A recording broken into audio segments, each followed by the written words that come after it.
I'm Mirella and I run PixelHaus Media.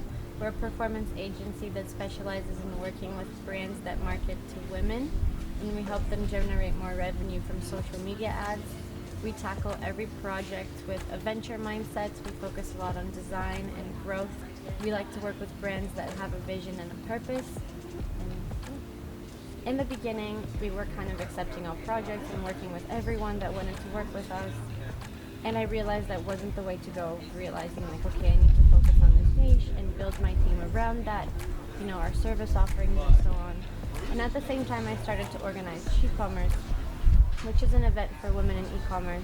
I was like 22, 23 at the time, and it's really intimidating. They don't take you seriously. They're like, what do you think you know? So it was really hard to navigate. At the same time, I was meeting so many amazing women. So I was like, it's not because there's not amazing women doing great things out there. They just don't have the platform and they don't have the opportunity to showcase their work. So little by little, I started to organize these events. They started as like happy hours and meetups but then they grew into these bigger conferences with a full day of speeches. And at these events, I met these women that were super entrepreneurial. They were starting their own stores, but they lacked the expertise on the performance marketing side, because women, when they're really passionate about something, they get so involved in the products, the idea, the packaging, and they're not looking at the numbers. They're not building their business models and their campaigns of like, how do I scale this? Is this going to be profitable? So that was my idea, to just kind of make SheCommerce kind of a funnel for my agency in a way. Because I was meeting so many amazing women, and I was like, okay, I can do the marketing for you. You have the product, you have the store. As long as you can scale, we're a good fit. PixelHaus, which is my agency, can kind of grow into this mini incubator where female founders can come with their projects. And the biggest thing that I learned was having your business model down first before you start. So literally outlining like, how much money do I want to make? And how many people in my team do I need for that? And then how much money are they going to make? And really doing like an algebra equation, solving for X.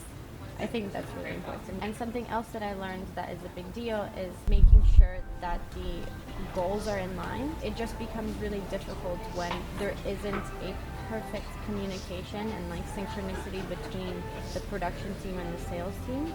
So the salesperson, they're compensated on like the revenue, right, on the ad spend that the client gives, the budget that they give.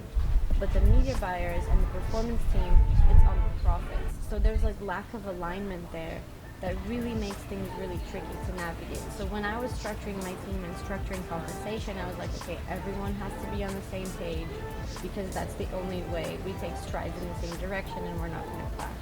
When you are talking to the client for the first time and you're listening to their problems and what their concerns are, having someone from the creative side, someone who's actually like the visionary that's going to help them, they have to be present. Really what sells is someone telling the story, someone that's super passionate and can really pitch them this grand vision. So I always make sure that if I'm talking to a client, that there's that first call that the biz dev person will take, but you have the media buyer, or you have, me on the call to really like sell them on the grand vision of where this can go. Otherwise, it just kind of stays kind of stale and the client doesn't fall in love with their ideas.